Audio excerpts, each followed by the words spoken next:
And so far, the optics of this are just not good, because if people ranging from Tyler the Creator to LeBron are not on your side, maybe you need to start reflecting on yourself. But we all have known this already, and now what's way more important to what 50 Cent said on Drake's behalf, and what is actually changing the way we looked at the beef and the future of his career against Kendrick Lamar, is that 50 revealed that in Drake's vault of music, he has even more Kendrick Lamar diss tracks that we have never heard. And now what 50 said specifically was that Drake was loaded and ready to go. I know they had new material. There's no way you stop, and you're losing. Nah, I got— Wait, what?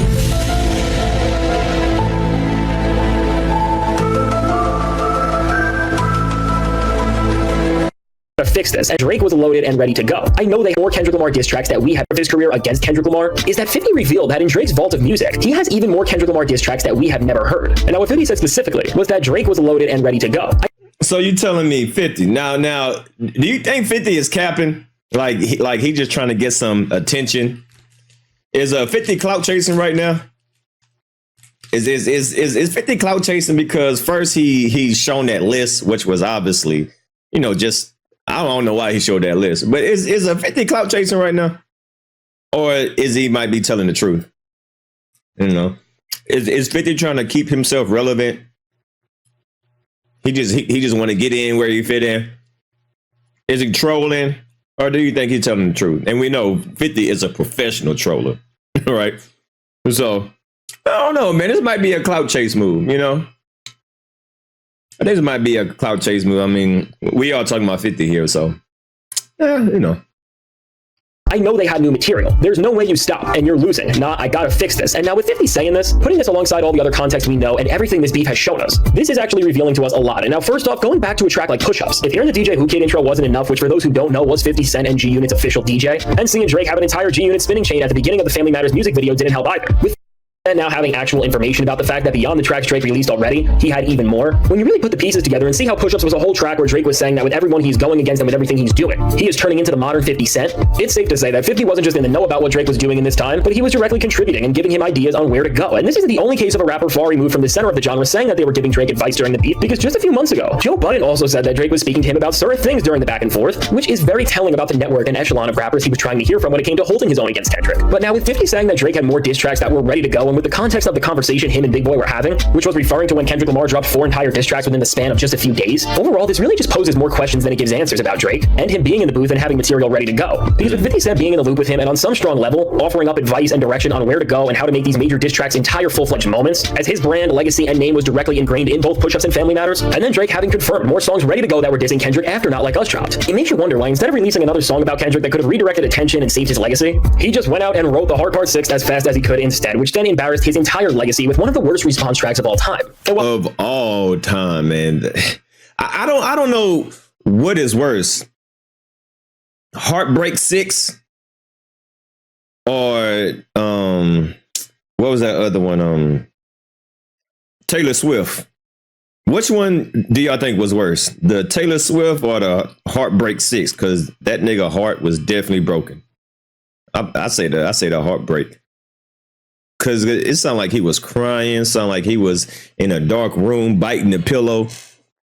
He was laying on his stomach with his feet twirling in the air, candles lit. He sounded so depressed in that song. He sounded so depressed. I was like, no, bro, this is a battle. You're supposed to sound confident. You're supposed to sound, arrogant. You're supposed to be braggadocious. Yeah, I'm the shit, you little bitch. I hope you trip and fall in a ditch. But this man, he sounded so defeated. He sounded so defeated.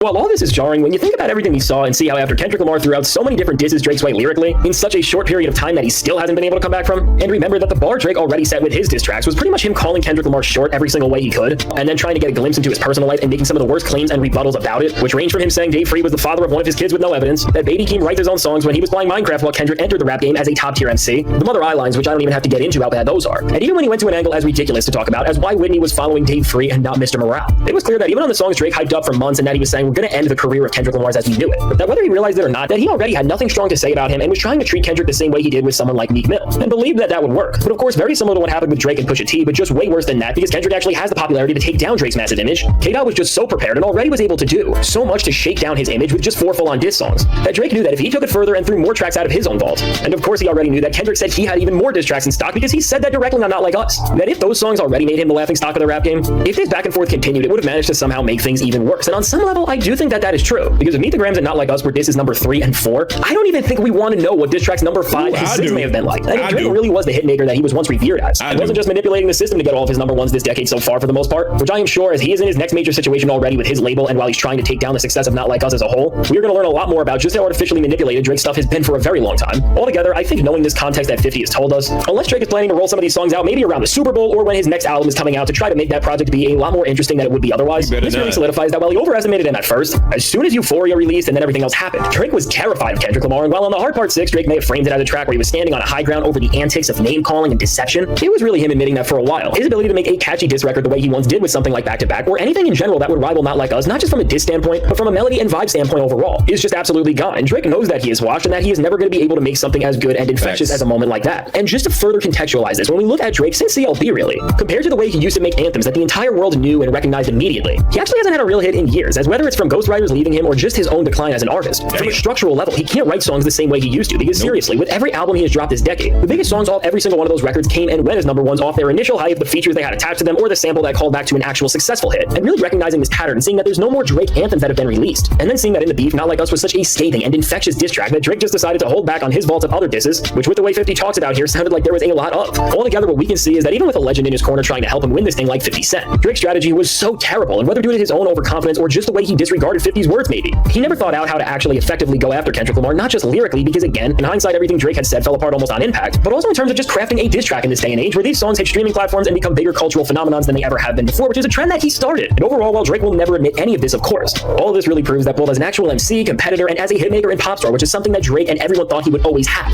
Drake is beyond washed. And in this time where it's rumored that he wants more than anyone has ever gotten from his label in their upcoming deal that he's trying to make, and this is another reason why he is doing what he is to go against them, it's no surprise that he's not getting his way, because why would you give someone in rap what's the equivalent to a max contract to someone that has shown, despite their stardom years ago, that they are now on one of the biggest declines we have ever seen? And so now with all that said, let me know, what do you think about the news that Drake had more Kendrick Lamar diss tracks but decided to just honestly, I would love for the beef to continue, but on Drake's behalf, it's not wise for him to do it. But as I said, as a content creator, as a hip hop lover, as a person that likes to listen to hippity hop music, and I like beef. Pause. It just wouldn't be smart for Drake to drop these songs that 50 Cent allegedly says that he has, because man, just imagine that Kendrick has 5 more songs, and you know what? I think each song after Not Like Us was probably going to get darker and darker and darker. The rabbit hole was going to get even deeper, because Meet the Grams, I still feel like, man, if it's any song that Drake should have sued Kendrick on, it's Meet the Grams. Why is he suing the? Well, I understand why he's suing them for, because that song is the #1 hit, and it's dominating.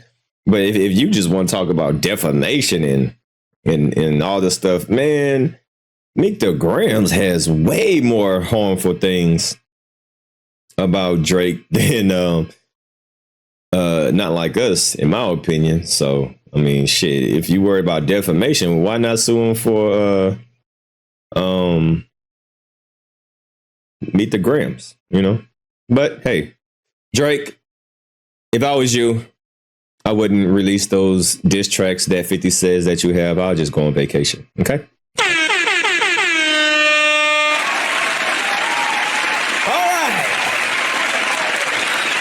Now let's get to the main topic. Good old Acky Wacky, man. I heard it went down last night. Man, salute to everybody in the chat, man. What's good, man? Make sure if y'all new to the channel, hit the like button, hit the subscribe button.